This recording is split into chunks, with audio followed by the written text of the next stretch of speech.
So the first person to speak is Cllr Wisdom Da Costa. Please. Thank you, Mr. Mayor.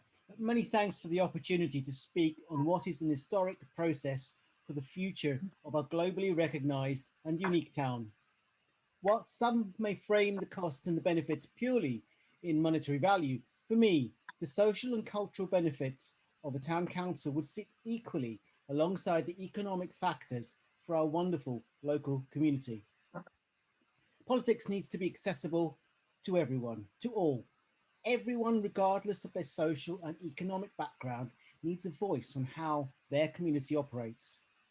A Windsor Town Council will, by its very nature, be more responsive than the borough to community needs and interests, particularly when taking into account the diverse needs of residents.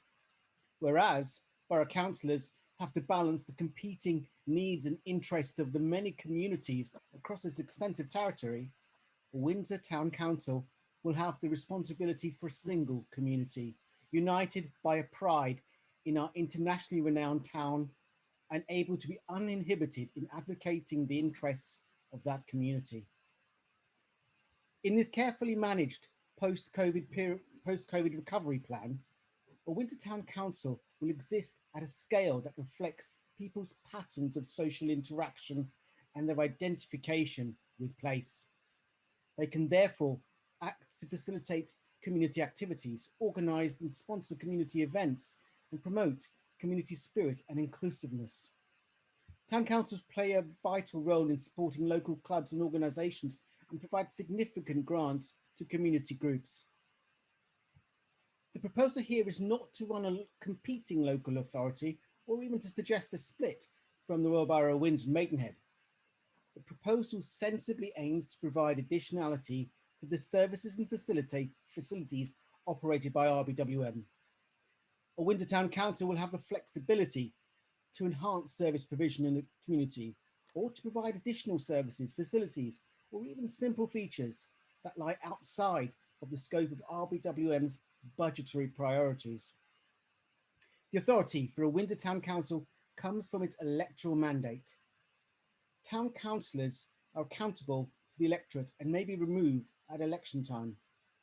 The statutory constitution of a Windsor Town Council gives them relative security of existence, securing continuity of funding from grant-making bodies.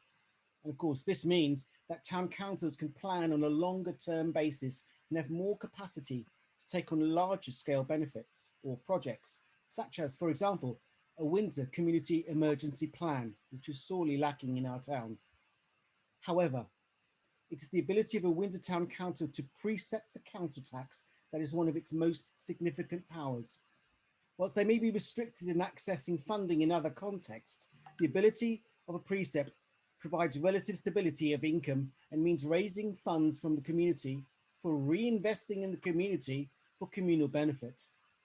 Remember, the level of precept is not set by an unaccountable group, but the precept is set by the community for the community. In other words, the level is totally up to the residents themselves. Now, this Windsor Town Council proposal brings greater accessibility to politics, to move beyond the rich and the retired, to bring decision-making and democratic accountability back to those who matter most, the residents, who for too long have been underrepresented by the nuance of being a minority of residents in RBWM living in an unparished area. It is time to bring local decision-making back to local people. Now, whilst I support this recommendation, and I ask you to do the same, the proposition has two significant areas of weakness. One, it does not give residents an idea of the possible range of council tax and precept and services, especially if the borough council seeks to charge the town council for services it provides.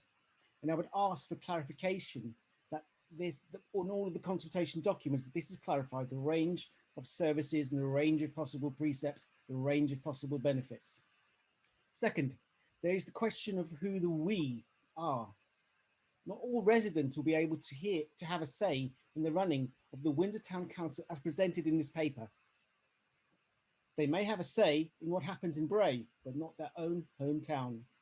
This is undemocratic and contravenes the principles of localism. We cannot have second-class citizens in Windsor. We are all equal. So I ask Councillor Johnson to show that he is a friend of Windsor and to commit to embarking on a process which allows all Windsorians to have a say in their own town. Please support this paper. Thank you, Chair. Thank you, Councillor Da Costa.